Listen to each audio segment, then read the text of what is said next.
Mark Twain Selected Works, Autobiographical Dictation of March 29th, 1906. Watermelon Gunnery. It was during my first year's apprenticeship in the courier office that I did a thing which I have been trying to regret for 55 years. It was a summer afternoon, and just the kind of weather that a boy prizes for river excursions and other frolics. But I was a prisoner. The others were all gone holidaying. I was alone and sad. I had committed a crime of some sort, and this was the punishment. I must lose my holiday and spend the afternoon in solitude besides. I had the printing office all to myself there in the third story. I had one comfort, and it was a generous one while it lasted. It was the half of a long and broad watermelon, fresh and red and ripe. I gouged it out with a knife, and I found accommodation for the whole of it in my person, though it did crowd me until the juice ran out of my ears. There remained then the shell, the hollow shell. It was big enough to do duty as a cradle. I didn't want to waste it, and I couldn't think of anything to do with it which could afford entertainment. I was sitting at the open window, which looked out upon the sidewalk of the main street 3 stories below, when it occurred to me to drop it on somebody's head.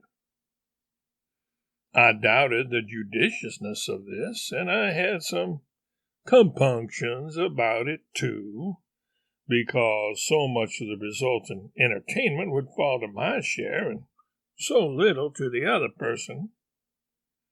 But I thought I would chance it. I watched out of the window for the right person to come along, the safe person. But he didn't come. Every time there was a candidate, he or she turned out to be an unsafe one, and I had to restrain myself. But at last I saw the right one coming. It was my brother Henry. He was the best boy in the whole region. He never did harm to anybody. He never offended anybody. He was exasperatingly good. He had an overflowing abundance of goodness, but not enough to save him this time. I watched his approach with eager interest. He came strolling along, dreaming his pleasant summer dream, and not doubting but that Providence had him in his care. If he had known where I was, he would have had less confidence in that superstition. As he approached, his form became more and more foreshortened.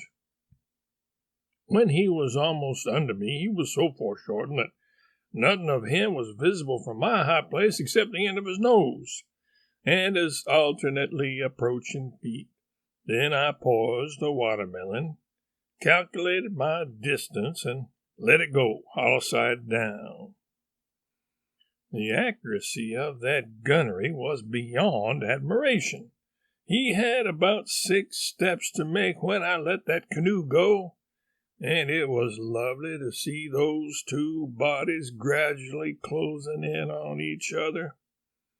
If he had had 7 steps to make, or 5 steps to make, my gunnery would have been a failure.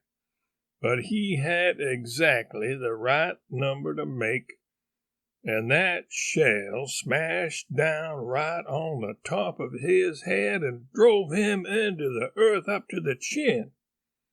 The chunks of that broken melon flew in every direction like a spray, and they broke 3rd-story windows all around. They had to get a jack, such as they hoist buildings with, to pull him out. I wanted to go down there and condole with him, but it would not have been safe. he would have suspected me at once. I expected him to suspect me anyway, but as he said nothing about this adventure for 2 or 3 days, I was watching him in the meantime in order to keep out of danger. I was deceived into believing that this time he didn't suspect me. It was a mistake. He was only waiting for a sure opportunity.